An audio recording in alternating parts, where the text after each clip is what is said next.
예, 안녕하세요, 여러분. 저는 참포도나무병원 심장내과 박중일입니다. 오늘 주제는 화병과 심장과 여성에 대해서 말씀을 드리도록 하겠습니다. 여러분, 보통 스트레스를 받으면 드라마나 이런 데 보면 막 가슴을 부여잡고 막 머리 뒤를 잡고 이런 나오는 경우를 보실 경우가 있는데, 실제로 우리가 스트레스 막 받으면 와 내가 가슴이 너무 답답해 이렇게 얘기하시잖아요. 이제 보통 화병이라고 그러는데, 그게 실제로 심장에 영향을 주고 또 여성분들한테 좀 많이 생기는 경향이 있어서 오늘 여기에 대해서 좀 설명을 드리고자 합니다. 실제로 이런 화병이라는 게 이미 등록이 돼 있고 이제 스트레스성 심장병이라고 하죠. 우리 심장을 혈류를 공급하는 혈관의 이름이 관상동맥입니다. 그래서 이 관상동맥이 좁아져 있는 환자들에서 어떤 정신적 스트레스 상황이 됐을 때 발생하는 심근허혈을 이제 스트레스성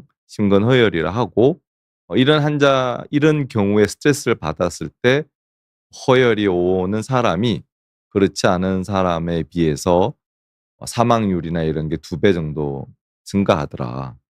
근데 특히 이 여성분, 그중에서도 젊은 여성분들한테 좀 더 잘 오더라.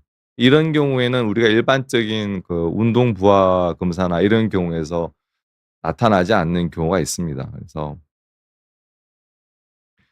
위험 인자를 좀 따져 보면은 이 젊은 여성들한테서 오고요. 또 특히 심근경색을 한번 앓은 환자들한테 더 민감하게 이런 스트레스에 의한 심근허혈이 온다는 겁니다. 또 이 정신건강 질환이 있는 분들, 우울증, 또 조울증, 불안장애 있는 분들에서 스트레스로 인해 심장에 무리가 오는 경우가 많더라. 그다음에 우리가 사회적으로도 여러분들 요즘 이런 현실이 되게 답답하잖아요. 또 뭐 갑질이나 이런 거에 의해서 상처받으시는 분들 많잖아요. 그런 분들 많이 실제로 아프거든요. 이런 차별의 경험 또는 낮은 사회 경제적 지위 등과도 관련이 있다고 합니다. 그래서 오늘날 현재와 같은 이런 스트레스 사회에서 실제로 그런 스트레스가 여성분들에게, 일부의 여성분들에게 실제로 심장병을 일으킨다라는 거를 여러분들이 알으셔야 된다는 생각입니다. 유병률을 보면은 실제 안정형 협심증 환자의 약 30%, 이렇게 3분 중에 1 분은 정신적 스트레스를 받으면서 심장이 아파온다는 겁니다.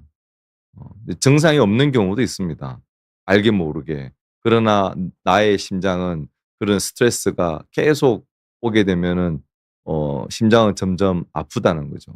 상처받고 있고 그렇다는 뜻입니다. 그래서 심장 부하에서 안 나올 수도 있거든요. 검사해 보면 정상이라고 그러는데 나는 아파요. 어 막 스트레스 받고 남편이 스트레스 주거나 뭐 경제적으로 뭐 어떤 문제로 인해서 내가 밤잠을 못 자고 스트레스 받게 되면 실제로 가슴이 답답해 온다는 겁니다. 그래서 왜 그러냐 이거를 이제 설명하는 걸 저희가 병태생리라고 얘기하는데, 지금 이제 설명할 수 있는 것에 몇 가지가 있습니다. 그중에서 여러분들의 뇌와 이 심장이 연결된 그 축이 있습니다. 저희가 그것을 뇌 심장 연결 축이라고 그러는데, 이런 애들 이 축이 원래는 연결이 돼 있죠. 그래서 여러분들이 기쁘거나 놀라거나 그러면 심장이 막 벌렁벌렁벌렁 이렇게 빨리 뛴다, 두근두근두근 한다든지, 이제 그게 우리 몸에 이 자율신경 시스템이 있거든요, 보이지 않는. 그런 축이 연결이 돼 있는데 얘네가 지나치게 또 과하게 활성화될 경우에 이런 현상이 이제 생기는 걸로 돼 있고요. 조금 더 자세하게 인제 설명을 하면 자율신경계 시스템. 우리 몸에는 자동차로 치면 엑셀레이터와 브레이크가 이렇게 항상 이렇게 잘 조율을 하고 있습니다. 그래서 나의 맥박과 혈압이 너무 지나치게 높거나 빠르거나 너무 지나치게 낮거나 느리거나 하지 않도록 자동차로 치면 변속을 제때제때 해서 잘 조율이 되도록 하는 시스템을 저희가 자율신경계라고 하거든요. 그런 이런 자율신경계 이런 시스템이 돼 있고 아까 말씀드린 그 뇌랑 심장이랑 연결돼 있다고 그러는데 그게 좀 더 구체적으로 얘기하면은 시상하부와 이 피투이타리 하이포살라무스, 피투이타리 그다음에 부신 이런 축이 있습니다. 그 축이 과도한 활성화가 됐을 때 이런 현상이 생기게 됩니다. 또 여러분들이 우리가 혈관이 고속도로도 있고 국도도 있고 골목길도 있잖아요. 그래서 그 골목길에 해당하는 게 이제 미세혈관입니다. 이렇게 거의 현미경상에서 보이는 이런 미세혈관의 기능이 잘 조율이 됐을 때 교통 정체라고 그러나요? 그런 게 일어나지 않는데 그게 문제가 생기게 되면 그 아까 관상동맥이 정상임에도 불구하고 라는 것처럼 관상동맥이 정상임에도 불구하고 미세혈관의 혈류에 장애가 생김으로 인해서 그 세포 수준에서 저 골목길 수준에서 장애가 생겨서 여러분들의 심장 세포 하나하나가 상처를 받는 거죠. 마치 피가 통하지 않아서 상처받는 것처럼 그런 문제가 생기고 또 우리 몸은 어떤 스트레스나 이런 걸 받으면 염증 반응이 일어나게 됩니다. 그죠?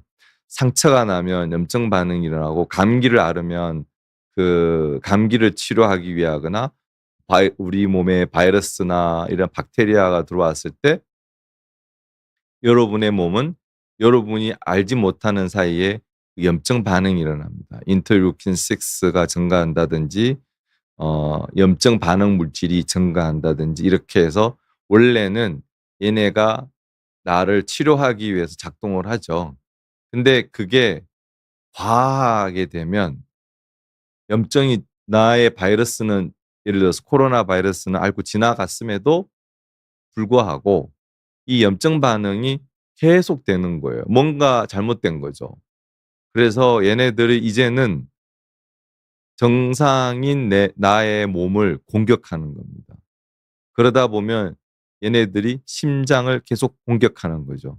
심장의 혈관도 공격하고 심장의 근육도 공격하고 심장을 싸고 있는 막도 공격하고 판막도 고장을 내고 그렇게 해서 심장을 다치게 하는 겁니다. 그래서 아마 뉴스 6월 달 중앙일보 여러분 뉴스를 찾아보시면 우리가 코로나 백신을 맞고 사망한 20대 남자분이 계셨는데 그분의 심장을 부검을 해 봤더니 그 심장 근육이 다 녹아내려서 염증 세포로 바뀌어 있었다. 이런 뉴스가 난 게 있습니다. 6월 달에 나온 중앙일보 뉴스인데 한번 그러한 것이 이런 염증 반응에 의해서 우리 심장이 상처받은 거죠. 유독 왜 아시안 여성이 또 많아요, 합병이라는 게. 이게 왜 그러냐니까 이 유전적으로 아시안 여성, 우리 한국 여성, 일본 여성 이런 분들이 훨씬 더 이 교감신경에 대한 수용체 민감도가 높고 또 우리는 정서적으로 감정이 억제돼 있잖아요. 그리고 참아라, 표현하지 마라, 내면화된 문화 이런 게 있다 보니까 훨씬 더 그 스트레스가 과하게 작동하면서 화병이 많이 생기시는 겁니다. 요즘은 많이 인제 자기 표현들을 하시고 하기 때문에 좀 더 나아질 수는 있으나 그러나 아직까지 한국 사회에서의 이런 여성분들의 그런 지위와 어떤 그런 현재의 문화 이런 것들이 아직까지 이런 화병을 많이 유발하지 않나? 이런 생각을 좀 가지게 됩니다.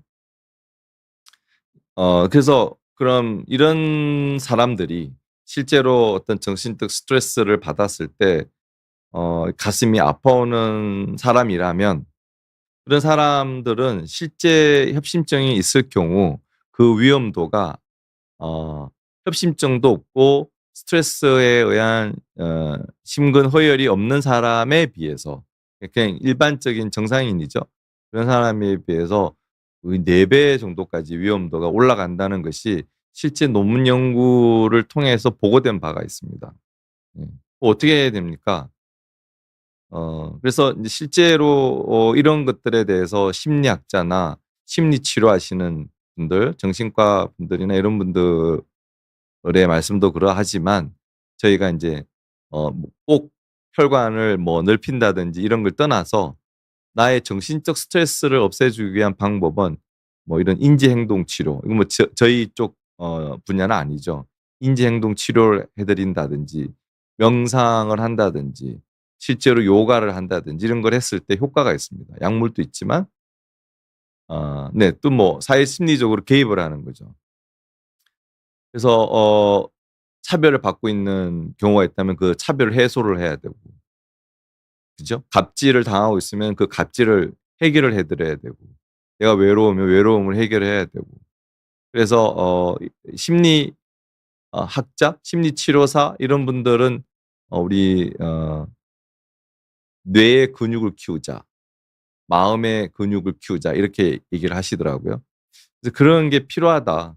그다음에 뭐 저희들이 하는 심장 내과 전문의가 하는 이런 치료도 같이 동반돼야 된다. 이런 말씀을 좀 드리고 싶습니다. 마지막으로 인제 방치하지 마시고 쪼끔 더 적극적으로 다가오셔서 관리하시고 하시면 좋아지실 수 있다라는 말씀을 드리면서 오늘 제가 준비한 내용을 마치도록 하겠습니다. 네, 감사합니다.